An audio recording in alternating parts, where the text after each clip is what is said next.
সুপ্রিয় শ্রোতা, পাঠ করছি নিমাই ভট্টাচার্যের জনপ্রিয় উপন্যাস মেম সাহেবের প্রথম পর্ব। যারা কাছে আছে তারা কাছে থাক, আমি তো পারি না জানিতে, তাহাদের চেয়ে তুমি কাছে আছো আমার হৃদয় খানিতে। ওয়েস্টার্ন কোর্ট, জনপদ, নিউ দিল্লি। দোলা বৌদি, তোমার চিঠি পেলাম, অশেষ ধন্যবাদ। তুমি আমাকে ভালোবাসো, স্নেহ করো, তাই তো স্বপ্ন দেখো আমি ঘর বাঁধি, সুখী হই।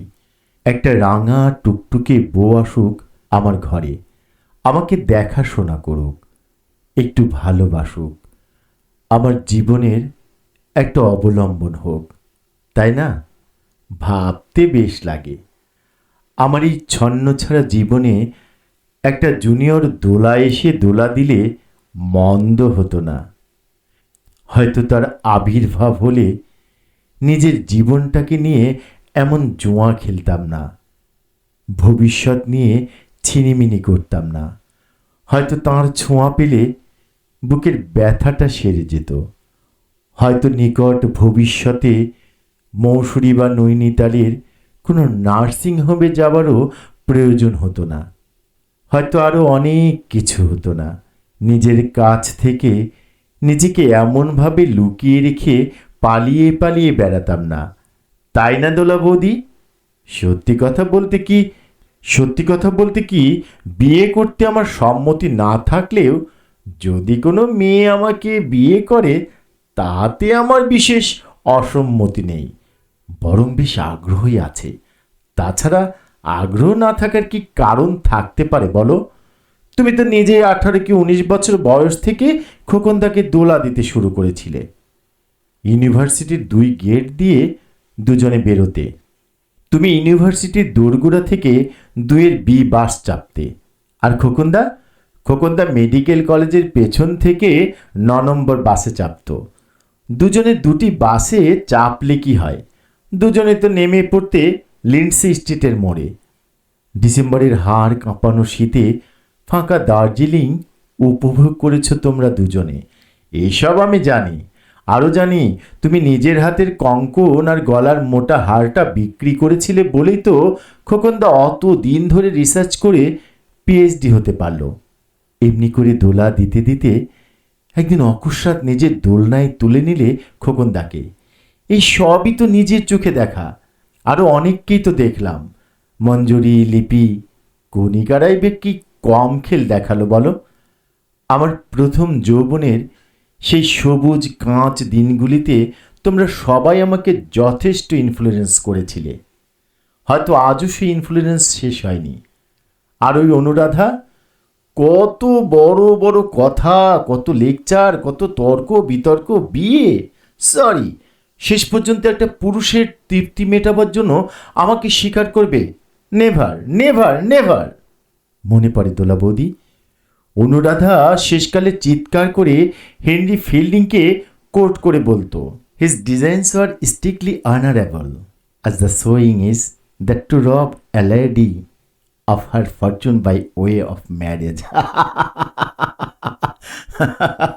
আমাদের সেই অনুরাধাও একদিন বর্ধমানের নীতিশের গলায় মালা পরালো। আমি দিল্লিতে ছিলাম না, তাই অনুরাধার আমন্ত্রণ পেতে একটু দেরি হওয়ায় সে দৃশ্য দেখার সুযোগ আমার হয়নি। কিন্তু তার বৌভাত আর ফুলসজ্জার দিন আমি বর্ধমান না গিয়ে পারিনি। প্রাচীন কাব্যে আছে, অনন্ত যৌবন উর্বশীর ক্যাবারে ড্যান্সের ঠেলায় স্বর্গরাজ্যের ম্যানেজিং ডাইরেক্টরদের সব কাণ্ডজ্ঞান লোপ পেয়েছিল, কিন্তু মুনি ঋষিদের নাচে উৎসনীয় ধ্যানভঙ্গ না, পড়িনি। তবে দেখলাম অনুরাধার বেলায় একটা ভাঙা জিপ গাড়ি, 2টো কনস্টেবল আর একটা পেট মোটা সাব ইন্সপেক্টরের ঘাড়ে চড়ে আইপিএস নীতিশ এমন নাচলো অনুরাধাও ক্লিন বোল্ড হয়ে গেল। ওই উৎসবের বাড়িতেই লোকজনের ভিড় যখন একটু পাতলা হলো, আমি কানে কানে জিজ্ঞেস করেছিলাম, অনু, এ কি হলো? ছি ছি ছি, শেষ পর্যন্ত পুরুষের তৃষ্ণা মেটাবার শিকার হলে। তুমি তো অনুরাধাকে ভালোভাবেই জানো, ও ভাঙবে তবু মচকাবে না। তাই শেক্সপিয়ারের অ্যান্টনি অ্যান্ড ক্লিওপেট্রা থেকে কোট করে বলল, my salad days when I was green in judgement. চমৎকার, চমৎকার। তোমাদের এইসব কাণ্ড কারখানা দেখে আমার বিয়ে করার ইচ্ছা হওয়া কি স্বাভাবিক নয়? মাঝে মাঝেই ভাবি, আমিও যদি খোকনদা বা নীতিশের মতো। যাজ্ঞ সব। আচ্ছা দোলবদি, তাছাড়া পাত্র হিসেবে আমি কি খুব খারাপ? বোধ হয় না, তাই না? লেখাপড়া না শিখলেও কলেজে ইউনিভার্সিটিতে গেছি বছর। খবরের কাগজের স্পেশাল করসপন্ডেন্টের চাকরিটাও নেহাত মন্দ নয়, বেশ চটক আছে। মাইনেও নেহাত কম পাই না। বাড়ি না থাকলেও গাড়ি আছে, নায়েব না থাকলেও স্ট্যানও আছে তো। তাছাড়া তাছাড়া শুনেছি আজকালকার মেয়েরা বিলেত ফেরত দুষ্ট ছেলেদের বেশ পছন্দ করে। মেয়েদের বাপ মা স্মার্ট সফিস্টিকেটেড বলে ওইসব দুষ্ট ছেলেদের জামাই করতে আপত্তি করে না। সেদিক থেকে আমি ওভার কোয়ালিফাইড। একবার নয়, বহুবার গেছি বিলেত। লোকে বলে দুষ্টুমিও নাকি করেছি। আরও একটা ব্যাপার আছে, পটলডাঙ্গার গোবিন্দ বিলেত ফেরত বলে বিয়েতে ফিল্ম স্টারদের মতো ইনকাম ট্যাক্স ফি 10,000 টাকা ব্ল্যাক মানি পেয়েছিল। সুতরাং আমার ভবিষ্যৎ বেশ উজ্জ্বল মনে হয়। আর তাছাড়া তোমার মতো হাই ফার্স্ট ক্লাস পাওয়া এজেন্ট যখন আছে, পয়সাওয়ালা বোকাশোকা লোকের একটা উদ্ভূত উড়ু মেয়ে শিকার করা অধ্যাপিকা দোলা সরকারের পক্ষে নিশ্চয়ই খুব কষ্টকর নয়। তার আগে মেম সাহেব উপাখ্যানটা তোমাদের সবার জেনে নেওয়া দরকার। আমার ওই কালো মেম সাহেবকে নিয়ে তোমরা অনেক দিন হাসি ঠাট্টা করেছ, হয়তো কিছু ধারণাও করেছ মনে মনে। শুধু তুমি কেন, অনেকের মনেই আমার মেম সাহেবকে নিয়ে অনেক প্রশ্ন। কেউ কেউ ভাবে মেম সাহেব বলে কেউ নেই, পুরোটাই গুল, 420। আবার কেউ কেউ ভাবেন মেম সাহেবকে আমি শুধু ভালোবাসিনি, বিয়েও করেছি।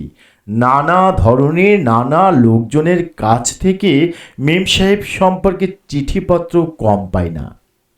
যার সঙ্গেই নতুন আলাপ হয় তিনিই প্রশ্ন করেন, মেম সাহেবকে? ছেলে মেয়ে বুড়ো বুড়ি সবারই ওই একই প্রশ্ন।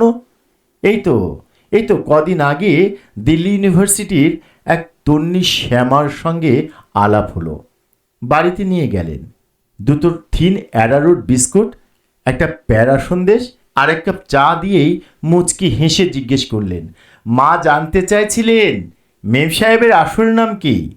বছরখানেক আগে শিউরি থেকে এক বৃদ্ধা পার্সেল করে একটা লাল টুকটুকে সিল্কের শাড়ি পাঠিয়েছিলেন। সঙ্গে একটা ছোট্ট চিঠি ছিল। লিখেছিলেন, তোমার মেম বউকে এই শাড়িটা আশীর্বাদই পাঠাচ্ছি। বিদেশি মেমকে এই শাড়িটা পরলে ভালোই লাগবে। মাটির তুল্য স্নেহাতুর বৃদ্ধাকে আমি লিখেছিলাম, মা শাড়িটা আপনি সাবধানে রেখে দিন, সময় মতো আপনার মেম বউকে নিয়ে ওখানে গিয়েই শাড়িটা গ্রহণ করব। মেম সাহেবকে নিয়ে আরও কত কি কাণ্ডই হয়। তাই তো এবার ভেবেছি তোমাদের সঙ্গে এমন করে আর লুকোচুরি না খেলে পুরো ব্যাপারটাই খুলে বলবো। তাছাড়া আমার জীবনের এইসব ইতিহাস না জানলে তোমার পক্ষে ঘটকালি করাও অসুবিধে হতে পারে।